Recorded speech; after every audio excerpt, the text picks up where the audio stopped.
Hello, everyone. Hello. How are we doing today?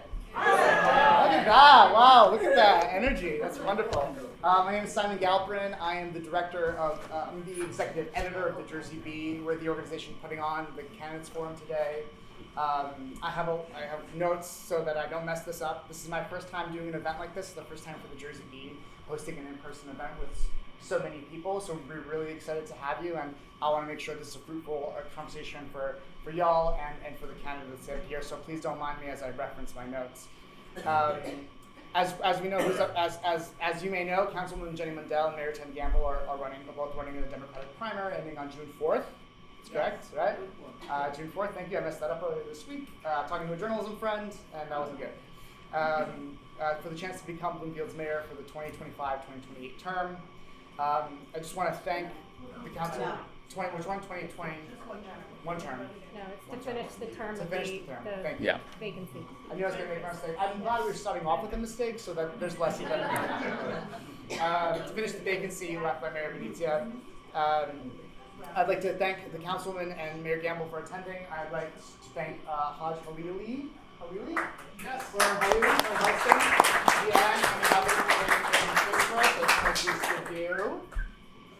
I'd like to the event is being live streamed on Facebook.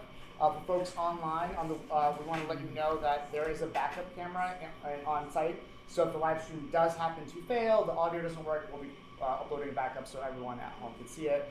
So y'all can let folks know at home as well that they'll be able to pick it up and watch this afterwards. I'd like to share a little bit about the Jersey Bee so you know where we're coming from as a host for this conversation. I'll tell you a little bit about the format for the conversation, and then we can get started. So the Jersey Bee is a nonprofit community information service that works with the people we serve to produce news and reporting that meets local info needs, inspires civic participation, improves the quality of life in our community. We used to be Bloomfield Info Project. Folks might remember us as a small little civic journalism lab trying to figure out what works in Bloomfield to get people access to local news and information, especially at the very beginning of the pandemic. And what we realized is that to help improve quality of life in Bloomfield, we sort of have to improve quality of life in the whole area. So we expanded last year and have now 6 employees, cover 12 municipalities, the greater Bloomfield area, Oranges, Irvington, and Newark. Our newsletter service has expanded to those communities. Our civic media core, our community training program is going to be expanding to Newark and East Orange later this year. And we just hired our first public health reporter who's working on improving food access, something I'm really personally passionate about. And we'll be picking up a project on segregation soon too, which I know is like an ongoing issue in that area. So really, really excited about those things. If you like what you see here today, if you want to see more of this, please visit jerseybee.org/support to donate to support nonprofit news in our community. We can only do this because we are a public service local news organization. I think that our incentives are so many people called us and asked, can this happen? And we sort of made it happen. So thank you again for being here. Thank you for being a part of this process. All right, the format for the event. So as I mentioned to the candidates, this is the first time something like this has happened in the community in quite a while, especially led by an organization like ours, under the circumstances that we're in.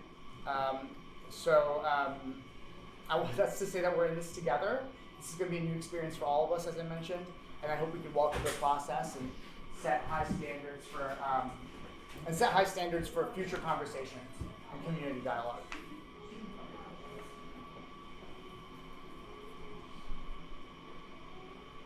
Okay, next thing. This is not a forum. This is not a debate. It's a forum, but the opposite. That means that candidates won't really be we've asked candidates not to discuss each other and their opponent, their platform, but instead speak from talk about the experiences that they're bringing to the table, their strengths, their vision for our community. I will be asking questions of each candidate. There won't be a Q&A. That have been sourced from over 150 different submissions through our registration process. So these questions will be representative of community information needs of a diverse set of stakeholders in our community, and that's part of our process to help make sure that this event is inclusive. So I'll ask the candidates a question. It'll be sort of like your favorite talk show, less funny and less dancing, though I am known to make a joke or two, and I hope that will lighten the tension in the room a little bit when I do. So please feel free to laugh along. There we go. We'll begin with opening statements from each candidate where they can share background with themselves, their accomplishments, their vision for Bloomfield moving forward. These will be up to 5 minutes for each candidate. Then we'll move to questions. Like as I mentioned, the questions are sourced from communities, from responses we've seen from the community, to the event registration forum, conversations we've had with residents, and our own reporting. Each candidate will get the same question in rotating order, and will have up to 3 minutes to answer. We'll also encourage candidates to take time to think about their answer. So about 30 seconds to 45 seconds to think through the response instead of having to be right on the spot. Candidates will have the opportunity to make closing statements at the end of 5 minutes each as well. The thing that I want to highlight is the difference in this forum in the sense that this is a place for the candidates not to debate the other's platform, but to talk about them and themselves. And that's going to be the biggest difference from what you've seen on national TV and other news providers and other debates.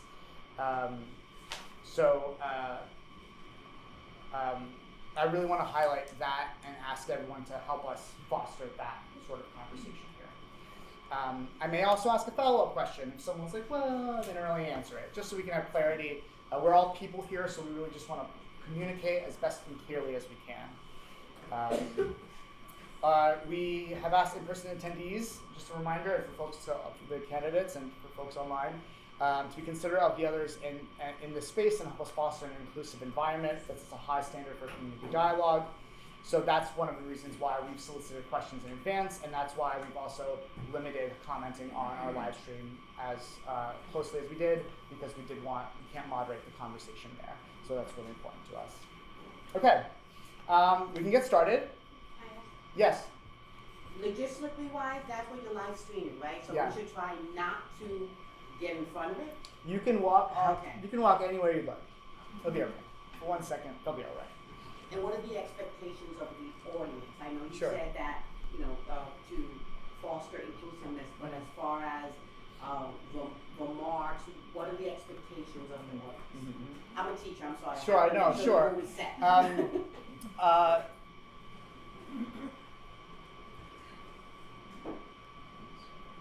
A high standard of community dialogue is what I would say. So if the national news camera was in this room today and they were looking at Bloomfield and the conversations they're having, what would you want them to see? I think that's sort of our ethos is try to create the world we want to see. So we encourage you all to come on that journey with us today. So on our best behavior. Yes, please, please, please, please. Please, please, please, for my sake at least, if you love me. All right, any other questions, concerns? The bathrooms are in the back. Exits, fire, emergency exits on the left and right. We're going to get started now. I'd like for candidates to note that there's 2 microphones right here for the live stream, a backup and a not backup. So as you speak, I think our goal is to be seated for the conversation. So for your opening remarks, I'm standing so that everyone can hear me and so that we can start the conversation. But if we could be seated for like a conversational portion, that'd be great. If you do feel like standing, y'all make the choice. The intention was for us to sort of be able to sit around the table together. So we didn't flip a coin. I'm going to crowdsource a quarter. I promise I'll give it back. Who has a quarter? Share the euro. A euro? I'll take a euro. That's fine. This is why I figured we always have to carry around a lucky euro. What's heads or tails on euro? I'm actually never traveled. There's a 2, the letter number 2, and 2 folks just standing there, so like 2 people in the number 2. What are your birth months? This is not a magic trick. July? April. So I was going to start with the first one of the year.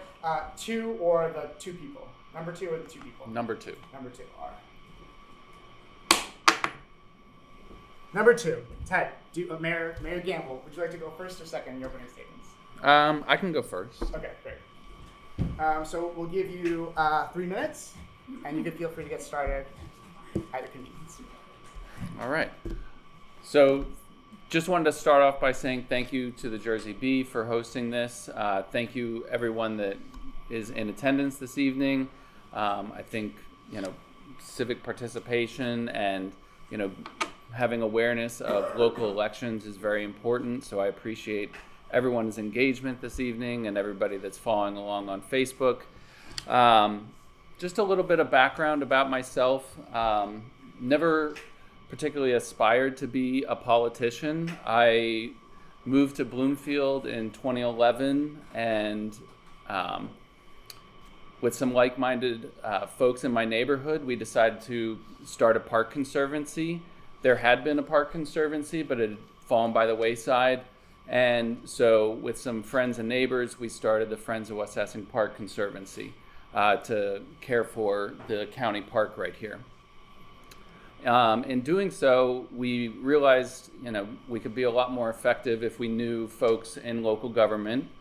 We organized some cleanups. I met some of the council members at the time, also Mayor Venezia at the time, and started to just get involved locally. And, community service has always been a passion of mine growing up and throughout my life. My family raised me to always try and give back to your community.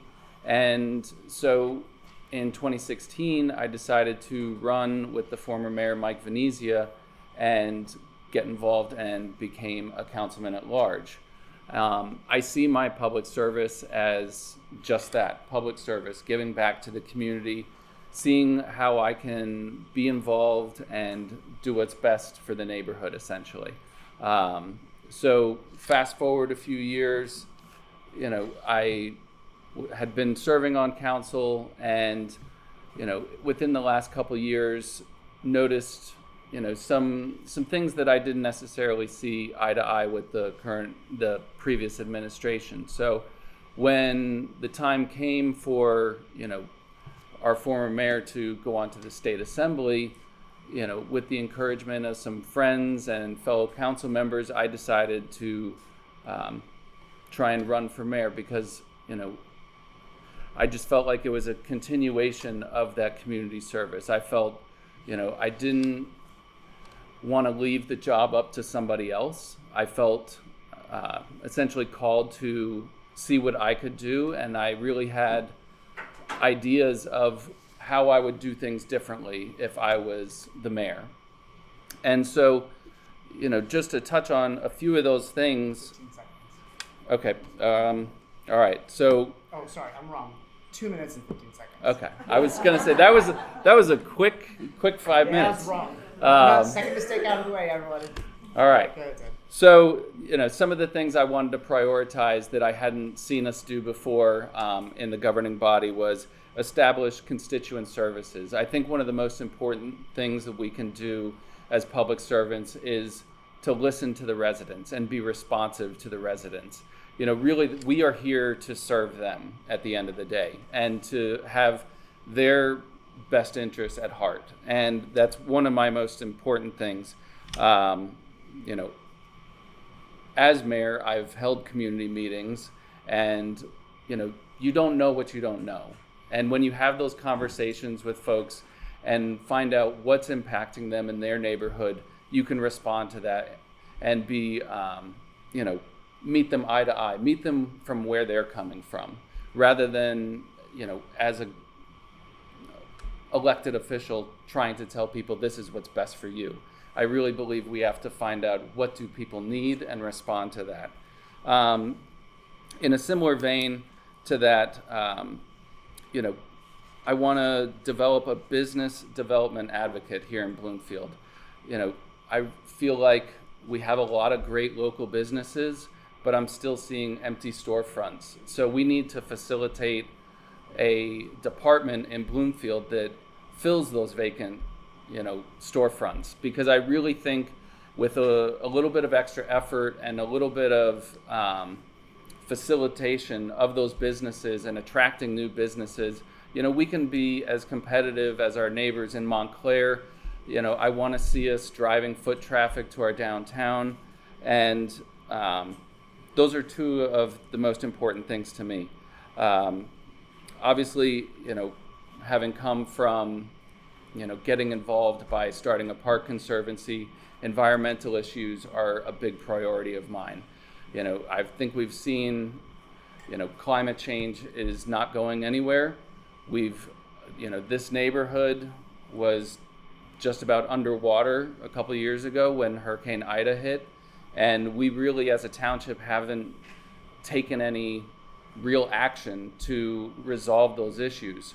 And I think that's something that we really need to solve. Obviously, we all hope that some of those things were going to be solved at the federal level, but now I think we have to solve it at the local level. Great. Thank you, Mayor Gamble. Councilwoman Jenny? Sorry, I normally never talk to these people, so I like calling them by their first name instead of their titles.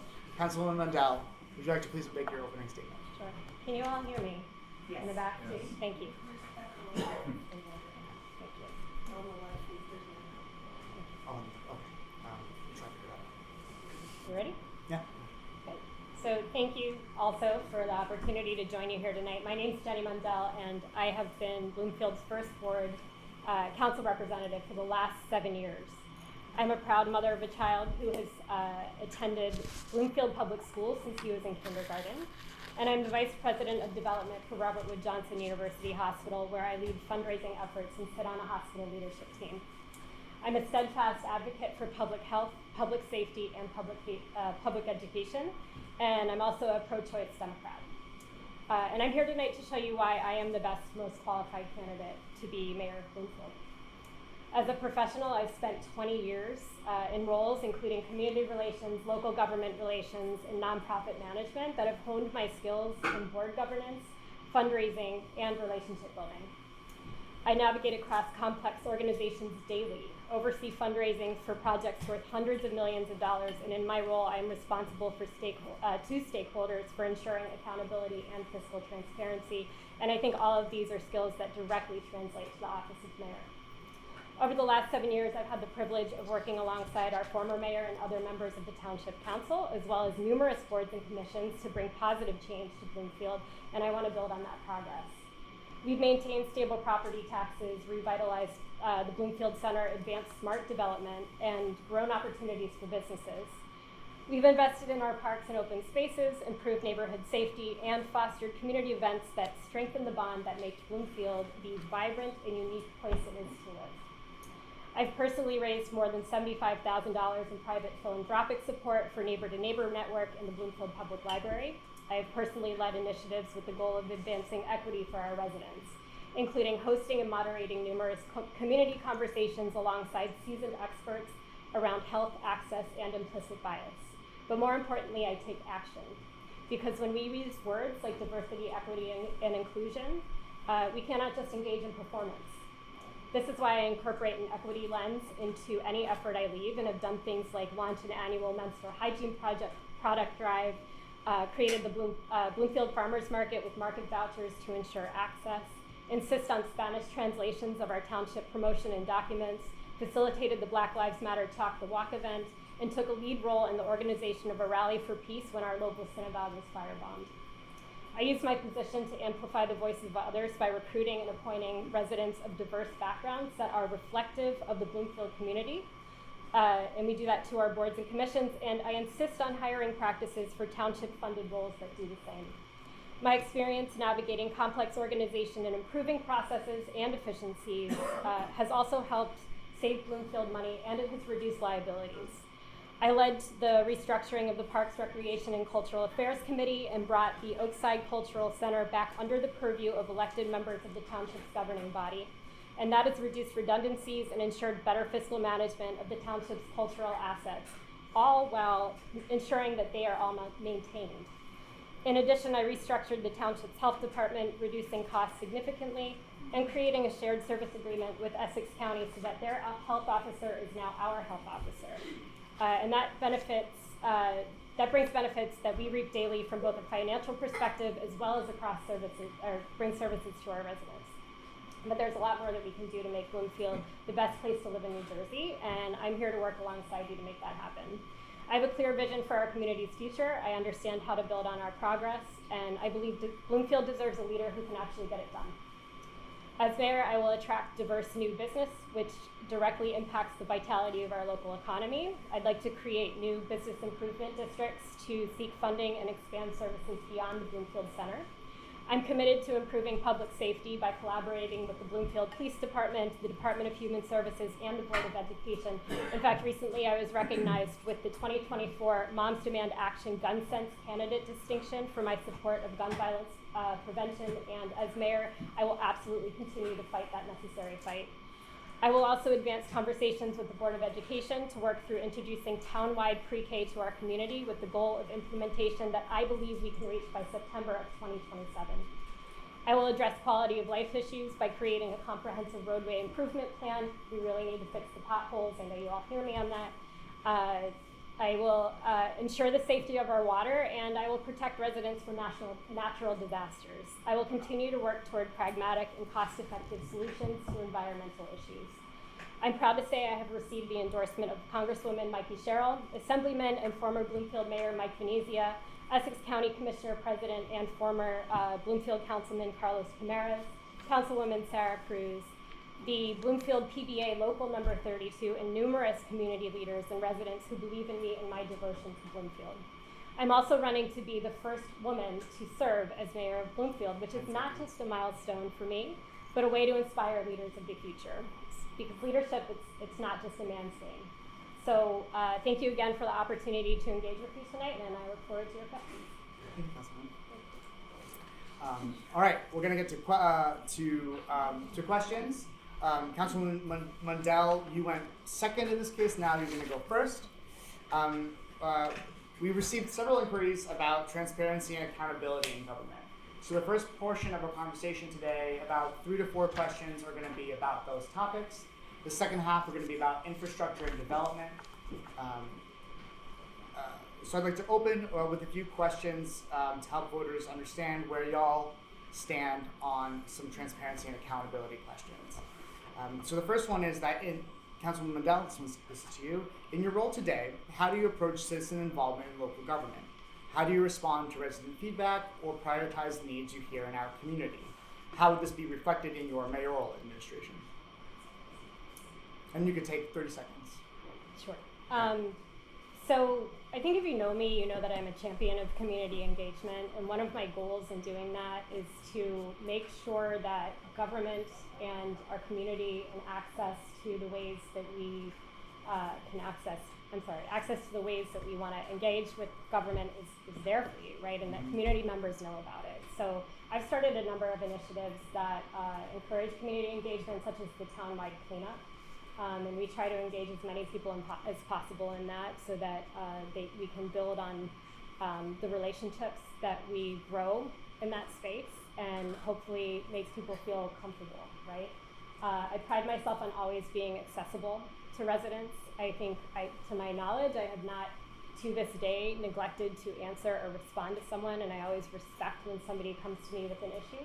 And I do my best to help them, right? I mean, we are here for the community. We are here as elected members of the community to serve the community. So I think I can say as mayor, I would continue that. I want to make sure that everybody feels like they have access. We do have many ways to interact with us. We have email. I'm usually accessible by phone if you leave a message with the office. I always call people back, etc. I don't see how that would change. Thank you. Thank you. I pulled out the largest piece of trash on cleanup day in Clark's Pond, and I really wish there was an award for that. So like, like when you pull out like a big fish, like that would be fun. So if we take anything away from that, maybe that. Mayor Gamble, same question to you, and I'll repeat it so you and the audience hears it. How do you approach citizen involvement in local government? How do you respond to resident feedback or prioritize the needs you hear in our community? How would this be reflected in your mayoral administration? Yeah, so I always work to be responsive. When I pass out my card, that's my real phone number. It's my cell phone. So I put myself out there. And then, one of the big things that I want to do as mayor is to create that constituent services. I feel like we're underserving the community right now in terms of how we respond. Currently, it's a part-time role. I feel like with 53,000 residents, we need a full-time person responding. It's also an area where I feel like we could leverage some technology. We, over the past few years, have put in systems in place, to track complaints or resident issues. But there's technology, there's platforms out there that, basically create a one-stop shop on a website where a resident can report a complaint. It can go to the necessary department to resolve that.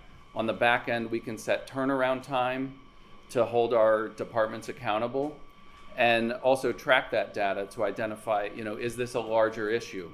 And then, essentially that complaint, once resolved, the resident would get a response back. When I talk to people, a lot of times, that's a complaint that I hear, is that, they send it in, they'll get an initial response, but then that follow-up a couple of weeks later doesn't really happen. So I want to make sure that we're being, responsive in that initial response, and then bringing that follow-up so that the resident knows that it was completed. Okay, thank you for that. Next question. So we know that engaging voters is one part of the question for people running for office, one part of the equation for people running for office. Another is fundraising for your campaigns. But Bloomfield voters may know more about the presidential election and how it's funded than how local campaigns are funded. Mayor Gamble, this question goes to you first.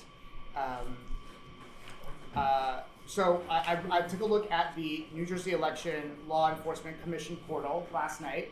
That's where candidates for office file their disclosures for who's funding their campaigns, where their donors are coming from. Mayor Gamble, you have raised $20,913 from 33 donors with an average donation of $633 per donor, and 7 donors who've donated above $1,000. I'll begin this question with you, and Councilwoman Mundell, you'll receive the same question. Could you tell us how your campaign is funded and what role, if any, funders might play in your policy agenda? Sure. So we are a grassroots campaign. We are funded by people that are supporting me. My campaign is basically being run by a network of volunteers. I've reached out to friends, family, residents, asking for their support.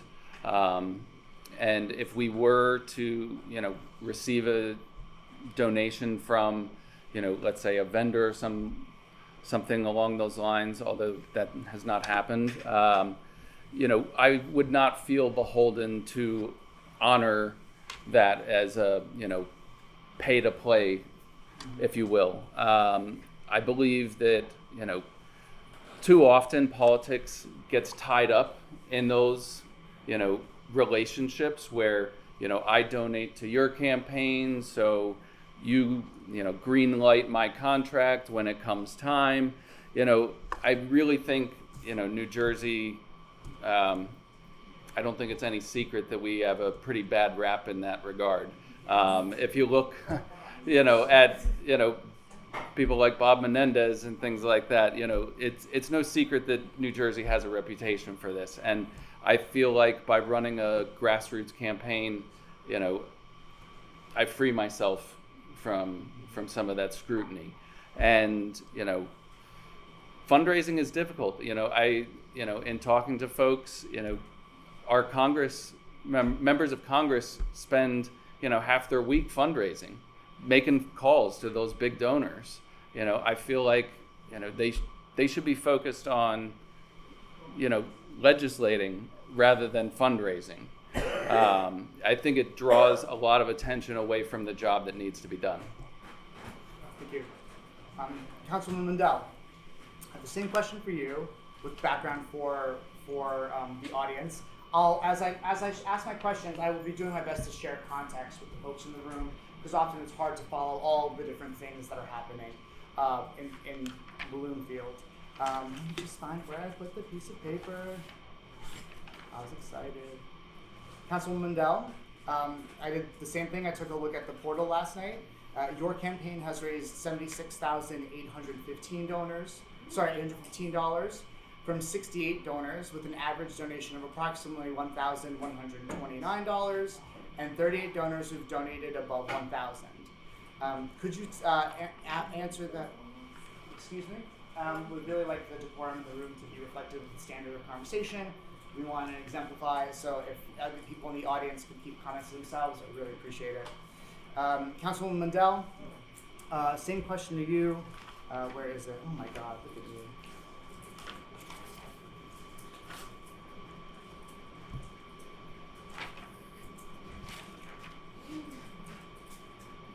Could you tell us how your campaign is funded, and what role, if any, funders might play in your policy agenda?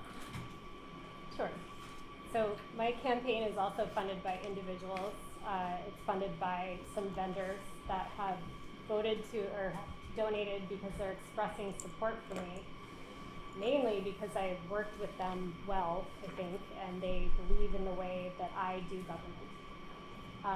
In addition to that, I have other supporters from family, from friends as well.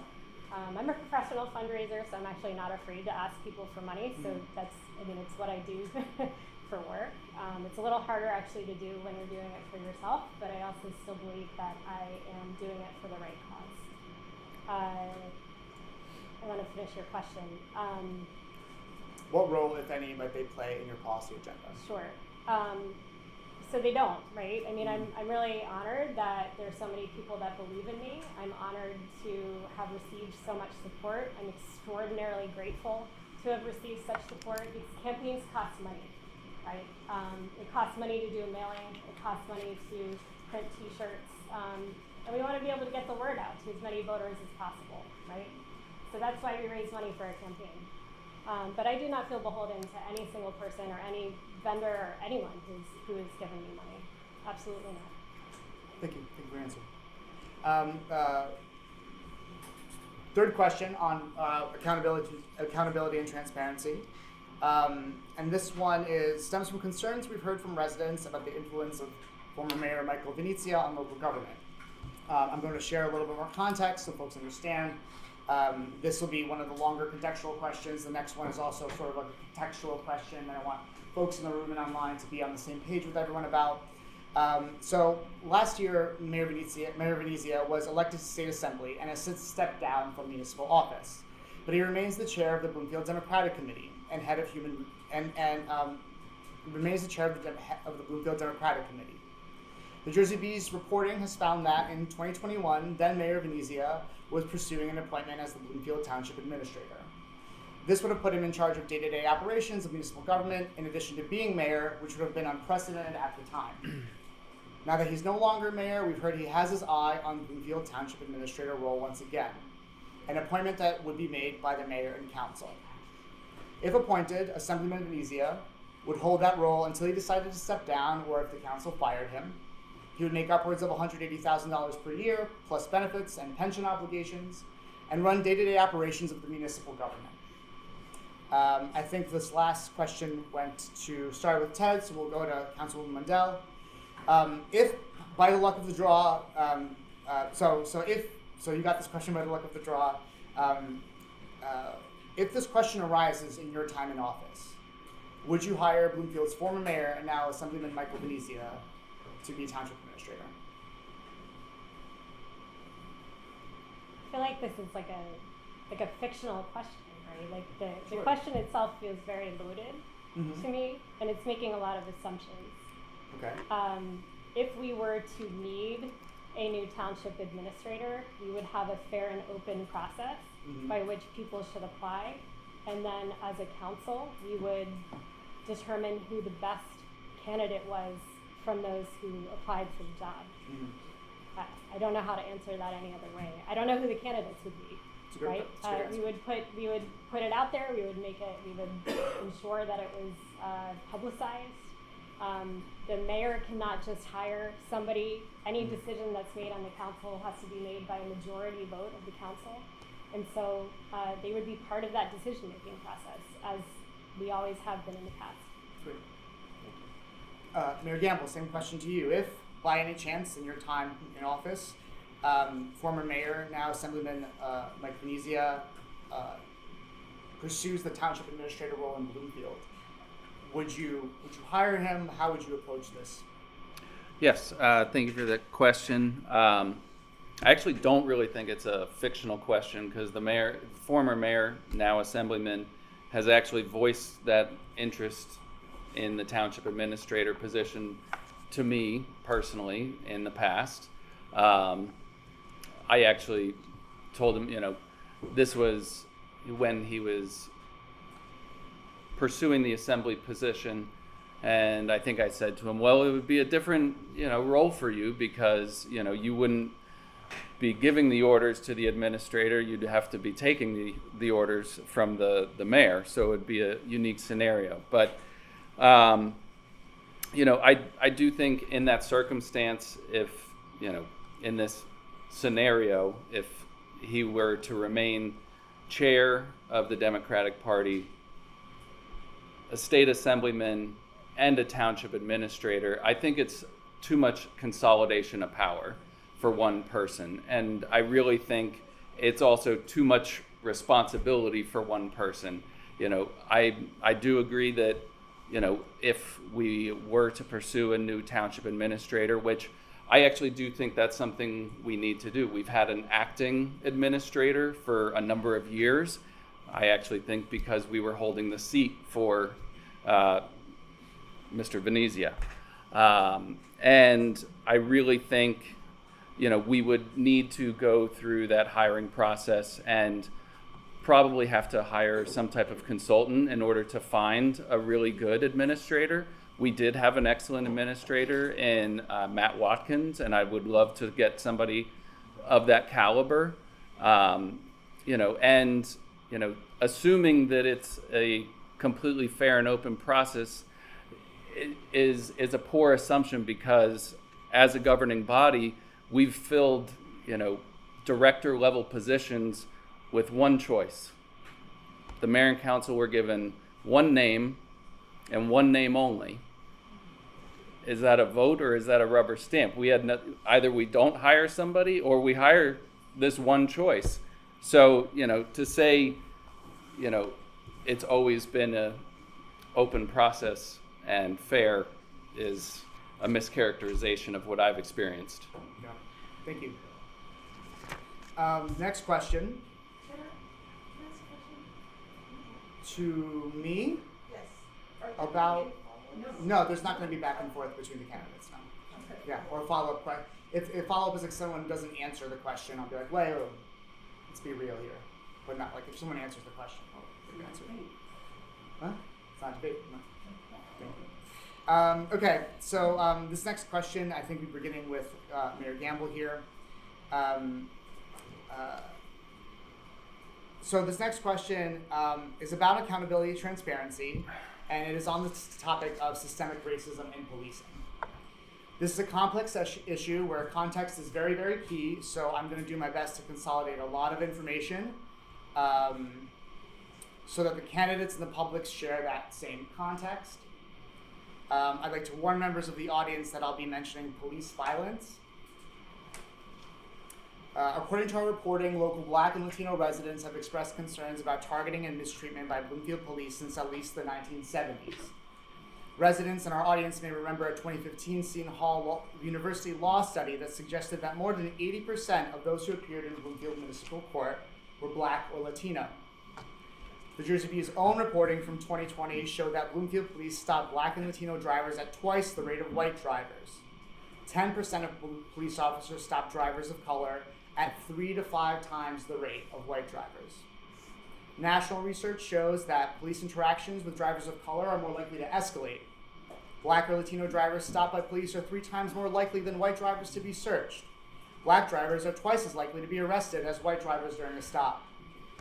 The New Jersey Attorney General's use of force dashboard shows that Black people in Bloomfield were the targets of police force in nearly 2/3 of arrests where force was used from October 2020 to March 2021, despite making up just 1/5 of the township's population. It's important to note that this is not about Bloomfield. This local trend is a national trend. Black people are more likely to be the targets of police use of force in Newark, Essex County, and the entire state. Bring this back to our community. When the Jersey Bee highlighted these concerns in 2020, the Bloomfield Police Department held a community forum asking residents to trust that municipal leaders will review the community's concerns about racially disparate traffic stops. They even mentioned a partner who will conduct the study, the Rutgers University Center on Policing. More than 3 years later, no report or study has been published, and that was the third time in 4 years that Bloomfield officials responded to concerns about over-policing in Black and Latino communities with promises of independent studies with nothing coming of it. Those commitments to study this issue have also come with police officials dismissing allegations that police target low-income Black or Latino communities by suggesting they deploy officers to areas of high crime.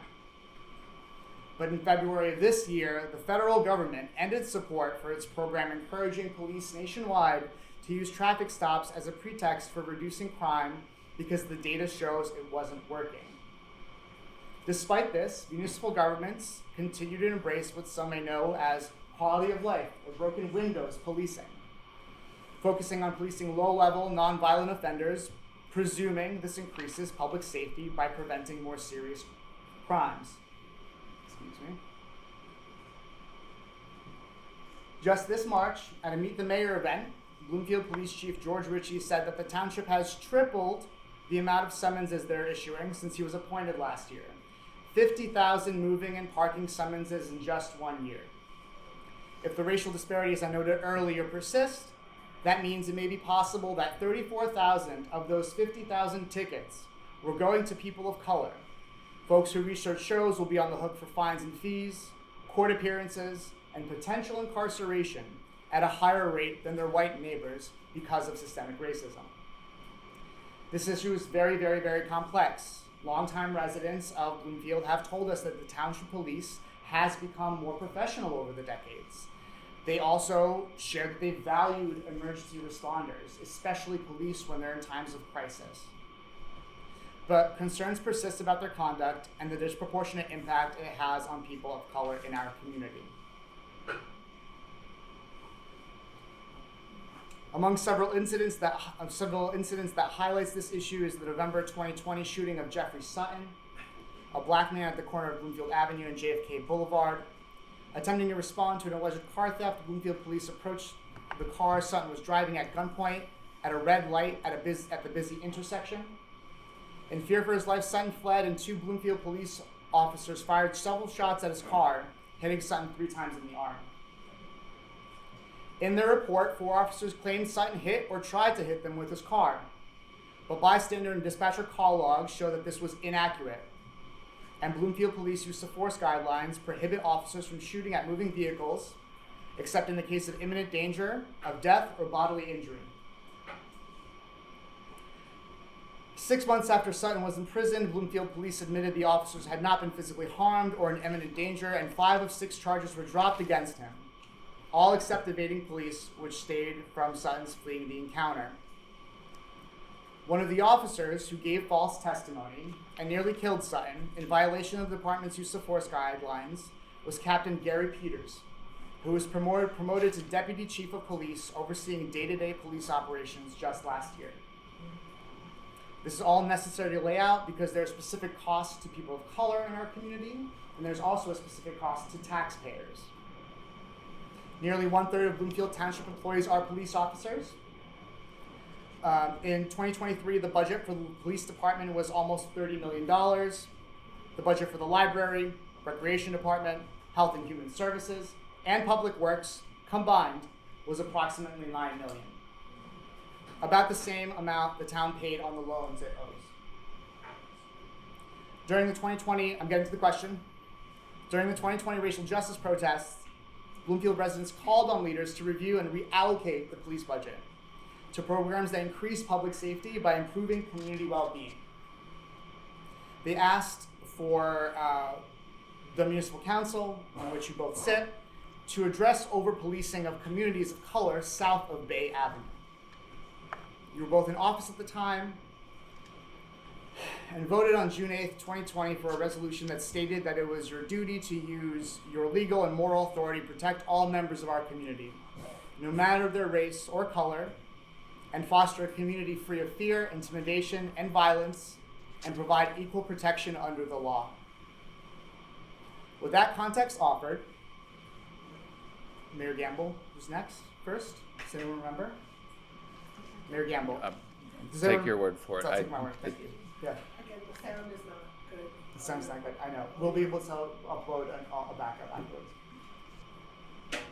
Mayor Gamble, the question I posed to you with that context, and Councilwoman Mundell, you'll be next. If elected to fill the remainder of this term, how would your administration respond to community concerns about over-policing?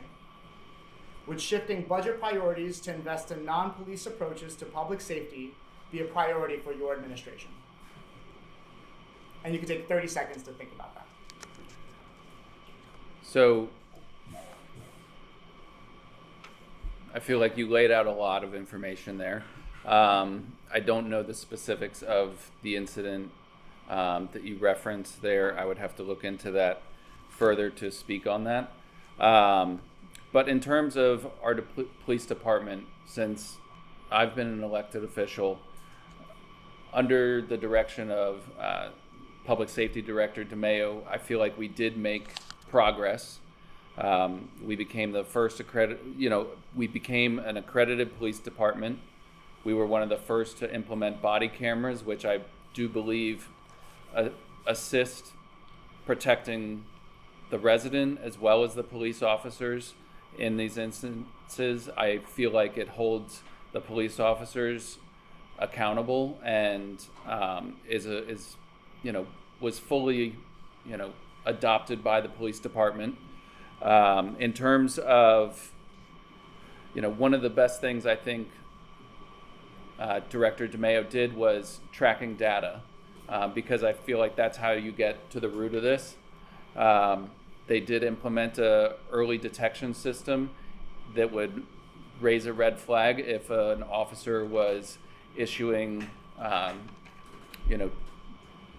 too many tickets or arresting too many people of color, and the police department does continue to track that data.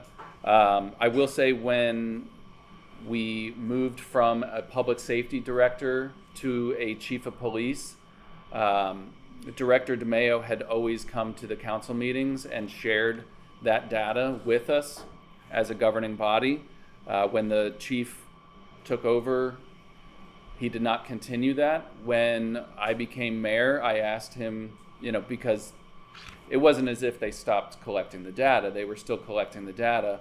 It just wasn't being shared in a public forum. So I asked him to continue sharing that information. I will say some of the best things that our department has done in terms of, shifting some of the attention into just issuing tickets and citations to actually involving the community is our community policing department.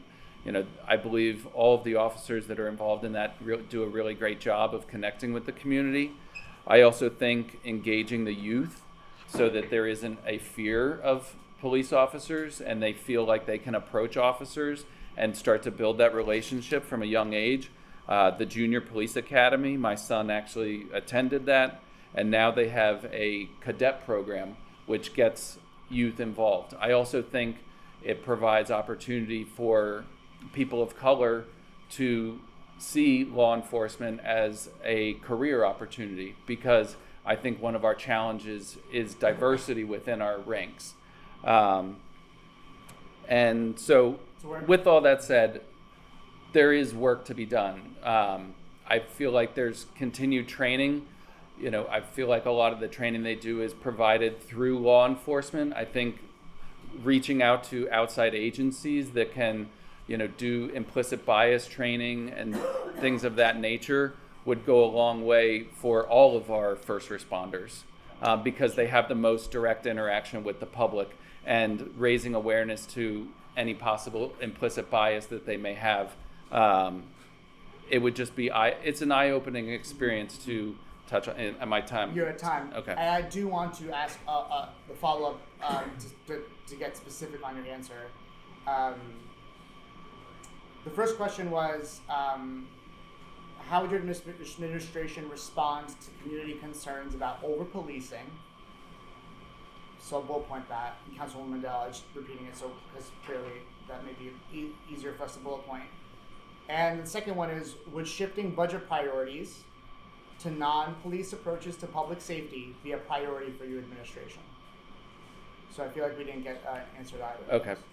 Yeah, I would say I would need to better educate myself on what those programs would be. I know we did implement a CARES unit that shifted some of first responders' calls to social workers, which I think is a good program because sometimes it's a mental health issue rather than, necessarily a crime. I do think further funding programs like that would be beneficial. And then I think the other question was in terms of over-policing. I have to say the stats that have been shared within this first part of the year that enforcement is up so significantly is concerning. I feel like the progress that we made as a department can easily slip away. I mean, at the same time, you want everyone to feel safe and protected, but you also don't want to feel like you're living in a police state driving down Bloomfield Avenue, which, sometimes, I drive very carefully myself because I don't want to get pulled over. So I hope that answers your question. Councilwoman Mundell, same question to you. I'll repeat it so everyone hears it, you hear it as well. If elected, if elected to complete the term, how would your administration respond to community concerns about over-policing? Would shifting budget priorities to invest in non-police approaches to public safety be a priority for your administration? So I won't rehash too much, but I will reiterate that the police already do record demographic data when they engage with the community for infractions or arrests or when they pull them over. And then those are reviewed by internal affairs to, back to the point of to trigger if there's anything that seems out of sorts, right? I do know that our officers already do training in de-escalation, and that's really important. And I think our governing body, up until this point, has been really good about holding our police department accountable and asking them to continue to make improvements, because that's important.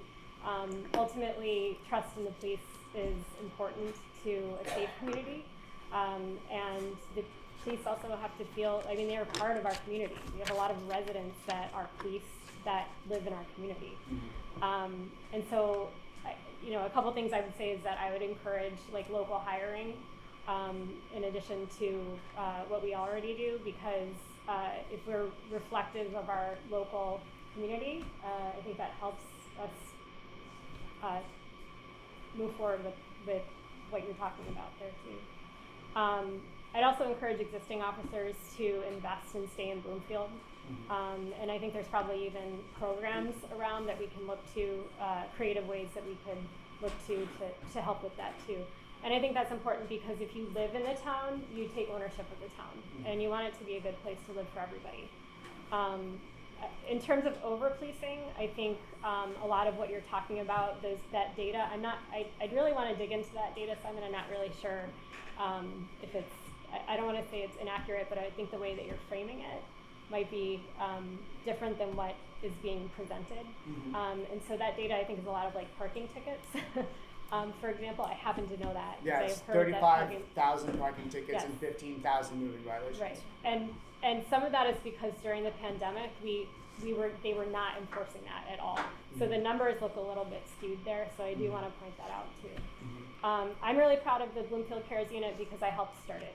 And that came out of a lot of conversations, not just following George Floyd, but it also came out of conversations about residents who might not always present in a way that, or that might present in a way that could feel aggressive to an officer, but maybe there's somebody who has a disability or they communicate differently. And that was really important to me. So I actually started the conversation with the Health and Human Services Department at the time and the Bloomfield police director at the time, and we built the CARES unit out of that. That CARES unit embeds a social worker within the police department. So I agree. I think we can always do better. I think we always have to do better. I absolutely think we need to listen to resident concerns. I believe people when they say that they feel like they are being targeted. And I would absolutely like to dig into that further. Okay. So for us, the bottom line, over-policing, would it be fair to just say you do feel like you believe people when they're being when they say they're being targeted? Is over-policing something that is happening in Bloomfield as y'all would define it? I don't know.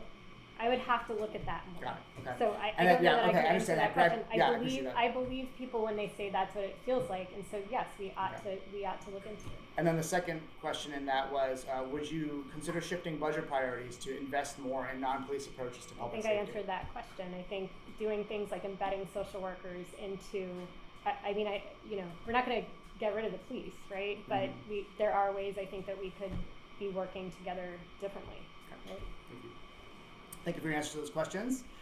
Next topic, as I mentioned, will be infrastructure and development, where we'll be touching on housing, climate resilience, and economic development. I do believe we'll make it to the end of the event on time, so everyone stay with us, stay frosty, or whatever they say. Okay, so our first question, we begin with Councilwoman Mundell.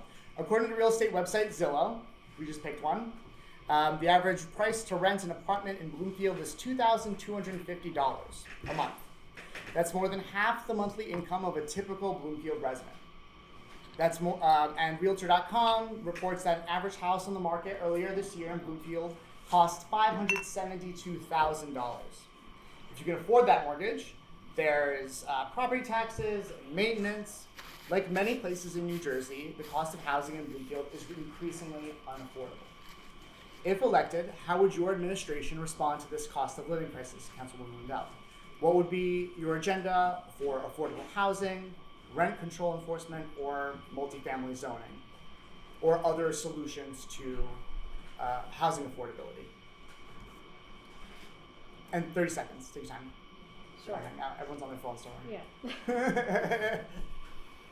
So I think we need to draw a distinction between affordable housing and affordability, right? So there's affordable housing and there's requirements that we're supposed to meet as a township to provide affordable housing, like a percentage to provide affordable housing units. There is new legislation that came from the governor recently that's going to change how that's calculated, but to date we are in compliance at least with how that's calculated. And that's a little bit complicated in how it's calculated because they can use like senior housing, they can use low-income housing, and then they can use a lot of other programs. I think actually pilots and abatements factor into that as well.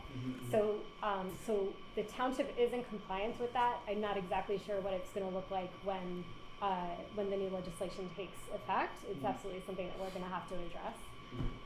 We do have an ordinance that I think dates back to 2016, I believe, that controls rent control, right? And that applies only to like buildings that have, I believe, 6 or more apartments. The landscape is really different in Bloomfield now, so we probably need to look at that again. To your point, like the cost of living here, the cost of housing, it skyrocketed after the pandemic. But again, that's also something that the market is determining, and it's something that's happening across, I think, probably northern New Jersey in general. I think we can do things, there's limits to what government can do, but I think that we can do a much better job about promoting existing ways for people to keep their cost of living down within like a tax sort of approach. So there is a senior tax freeze now. There are ways to, actually their residents are eligible for abatements if they make improvements to their homes. That keeps their property taxes from going up like immediately after they make an improvement on their home. And we should promote those more. I also think we need to work to increase ratables and keep our taxes stable. So, and we can keep our taxes stable by doing things like evaluating the operations of the township and looking at budgets and really revamping those as well. Maybe reducing redundancies, doing public-private, public-public, or public-nonprofit partnerships. There's lots of things that we can explore. And again, that's all in service of reducing the cost of living in our town.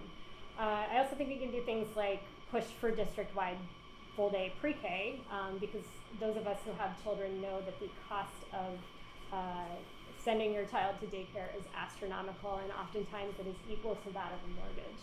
And so if we have district-wide pre-K, then we can reduce the burden on younger families, I think, in town too. Thank you. Yep. Thank you, Councilman. Mayor Gamble, same question to you. If elected, how would your administration, if elected to complete the term, how would your administration respond to the cost of living crisis in our community? Specifically around housing, what would your agenda be for affordable housing, rent control enforcement, or multi-family zoning, or other solutions to the housing crisis that come up for you? Yes. So, it is a complex issue. I don't think it's any secret that Bloomfield has seen a boom in development. That's been many years in the making.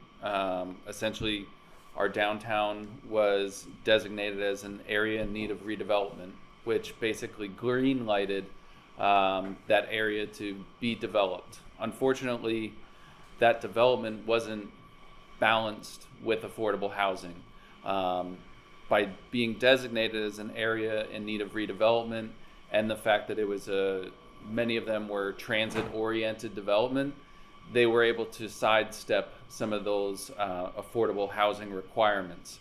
And so it's left us with a situation where, the comparable rents that some of these, places that maybe are not the luxury apartments that have been built in our downtown now are going for that higher rate. I do believe the rent control board needs to be revisited. I actually, since becoming mayor, appointed 3 people to that board so that we can take a look at how we can, further keep those rents stabilized for people that need that stabilization, and continue to explore if there's anything else that we can do. In terms of new development, I think obviously there is new legislation coming, from the state level that we're going to have to take a look at, and we don't know the full scope of what that's going to look like. But I do think as mayor, one of the things that the mayor does is work on these redevelopment agreements when there is new development. And unfortunately, a lot of those development agreements didn't include the affordable housing. And really, Bloomfield got a bad deal in that regard because it did not protect the people that need that affordable housing, and so it's resulted in, a whole demographic of our population feeling like they're being pushed out. I think, as mayor, I would work to ensure that we're doing our part to keep that affordable housing there. There's also a big need for senior housing. We have an aging population that wants to stay in Bloomfield. All of our senior housing is at capacity and has waiting lists. We need to identify developers who will work with us in order to build new senior housing here in Bloomfield, because there's obviously a major need for it. And that, as Councilwoman Mundell, that can be counted as affordable housing as well. So it's a tough problem, but it's one that we need to solve because we don't want to feel like we're pushing people out of Bloomfield. We want to make sure that everybody has a home here. Thank you for your answer. The next question touches on the issue of climate resiliency. Residents want to know how your administration would make our community more resilient to climate change, including things like stormwater management, solar panels, or microgrid development. Mayor Gamble, I believe this question goes to you first. If elected, how would your administration approach the challenges? Come on, guys.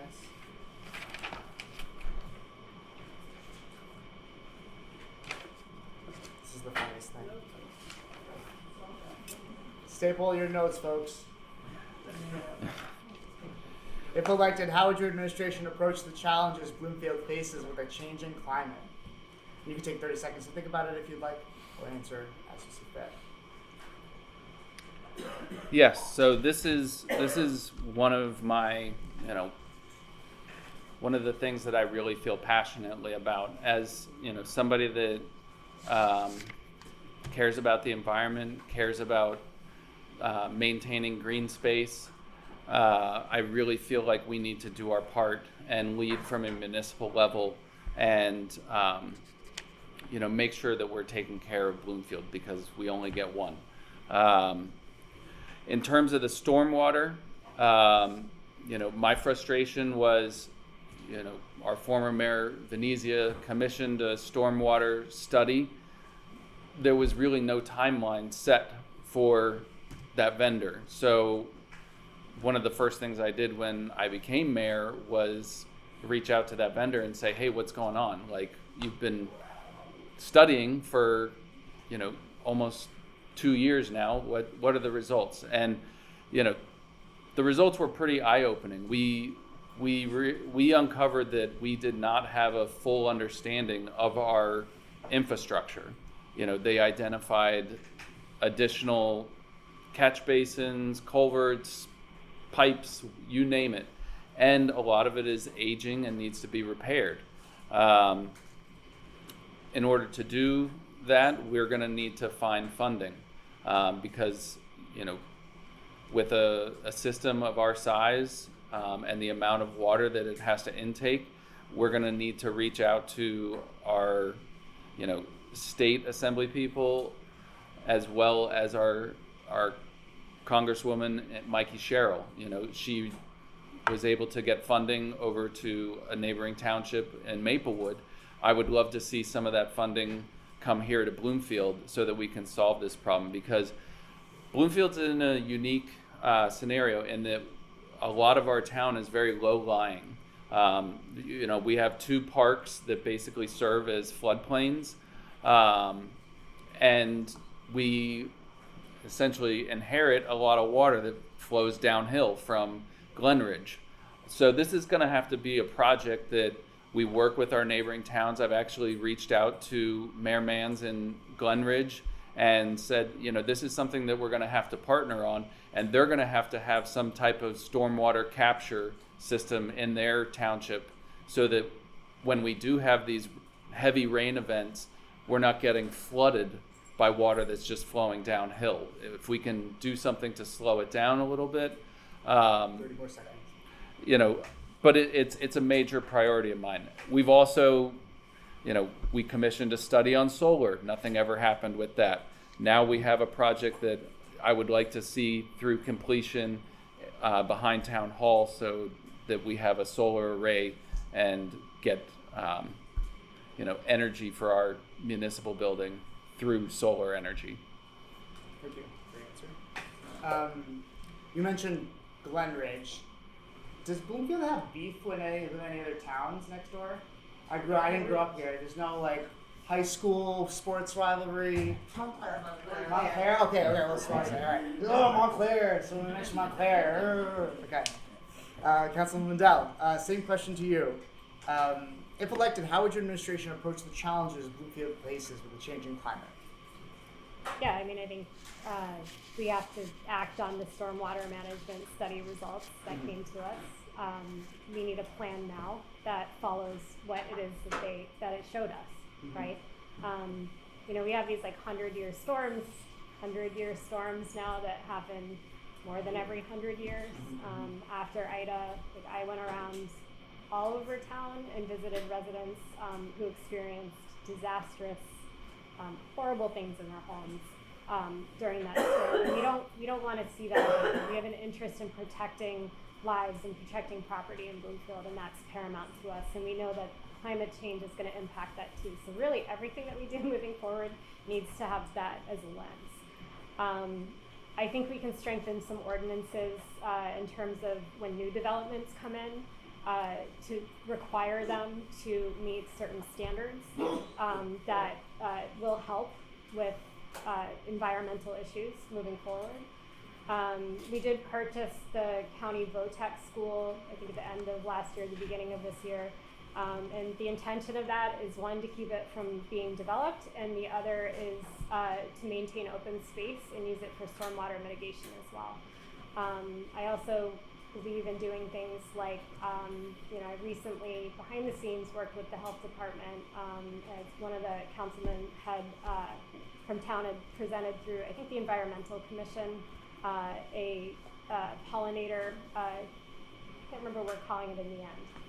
It's not a pollinator ordinance, but it's a pollinator garden program, right, where it encourages pollinator gardens throughout town. And I worked with the health department on that to make sure that we could move that forward as well. And I know that efforts like that are important to our environment. I care very deeply about it as well. Thank you. All right, this could be our last question. Then we're going to do closing statements. Economic development is also a common topic raised by residents. They point to a handful of empty storefronts throughout town and in Bloomfield Center. Some want businesses they can walk to, and others are looking for businesses that can offer them a fair wage where they live. If elected, what would your administration's approach be to economic development? Councilwoman Mundell, this question goes to you first. Sure. What could local entrepreneurs, business owners, and workers expect? Sure.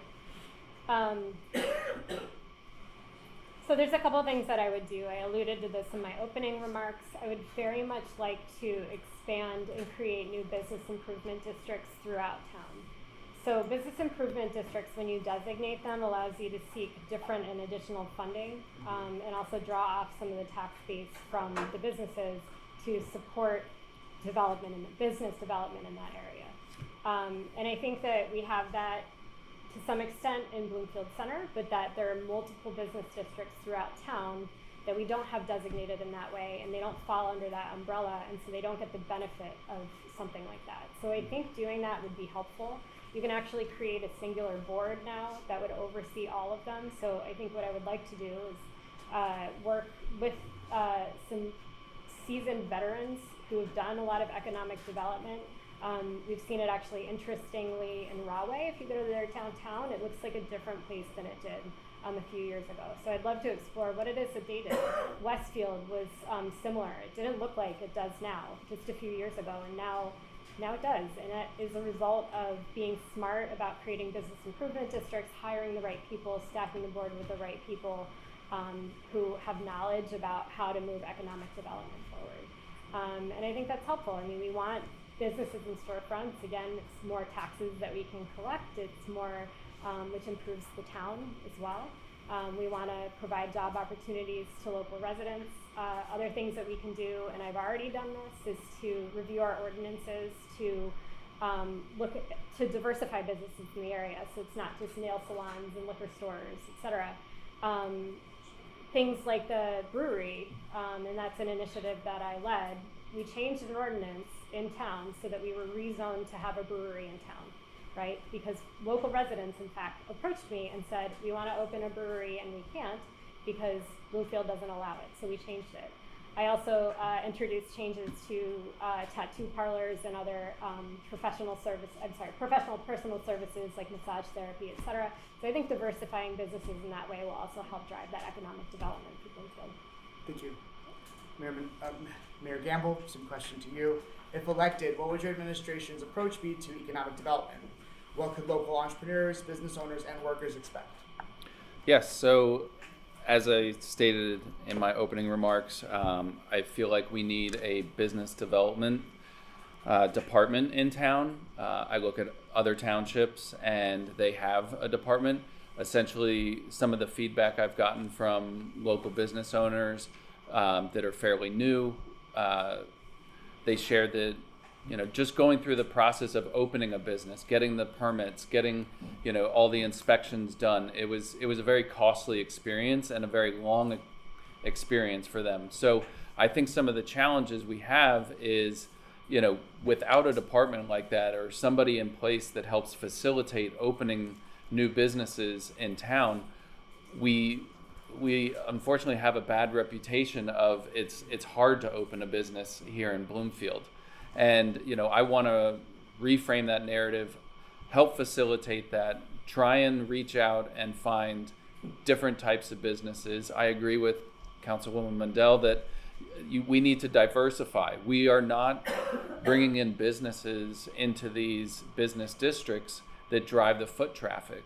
We have a lot of great restaurants and things like that in town, and a number of great businesses, but if we look at really thriving business districts in other towns, they have a retail store or some type of beauty store or something that drives a younger demographic to that area.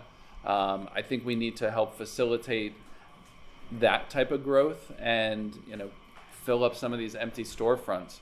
I also think we need to help promote those businesses, and I feel like the township has an opportunity, if we have that department, make it a big event every time a new business opens in town. Have that big ribbon cutting and make sure that it's broadcast across town. Hey, we have a new business, and when we've done that, I think we've seen success. But unfortunately, it feels like some businesses are slipping through the cracks and not getting that recognition and promotion. And I think if we have something that is looking to care for the entire township rather than just certain districts, I think it would help facilitate, businesses all the way up Broad Street and all the way down Bloomfield Avenue. We have to make sure that every part of town feels represented, in the same way that, you mentioned, I forget which street it was, areas below a certain street. Unfortunately, I often hear, oh, this section of town doesn't get the same type of attention that the other side of town does. I hate hearing stuff like that. And I really think if we had a department that facilitated businesses for the entire township, everybody would feel like they have that representation and support. Thank you. All right, folks, that's all the time we have for questions. We're going to move on to closing statements. Mayor Gamble, you went first during our opening statements, so we'll second now. Yep. Councilwoman Mundell, please take us home. So I will be brief because I think everybody's tired. I know I'm tired at this point. So once again, thank you for being here tonight and giving me this opportunity to answer community questions, and thank you to the folks at home for tuning in to hear about their candidates.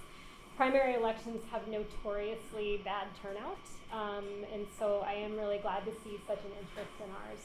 And I just want to thank everybody for taking the time to learn about us, because that's important.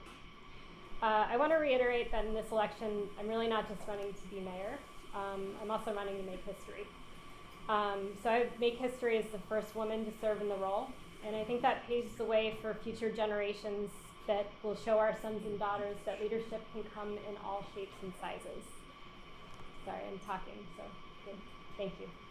I'm running because I have a real vision for Bloomfield and the type of town it should be, where everyone, no matter who they are, has a chance to thrive. And I know that I am the person who can get that done. I'm running to be your voice. I'm running to be your champion. And I'm running to ensure that you all have the quality of life that you deserve. Thank you. Thank you, Councilwoman. Mayor Gamble? Yes. I too want to thank everybody for being here. Thank you for taking time out of your weekday evening to listen to us. I really appreciate the questions. I know you said those were sourced from the community, so great questions. I think it challenged both of us in our responses. And I want to say to the community, I'm running to give a new perspective.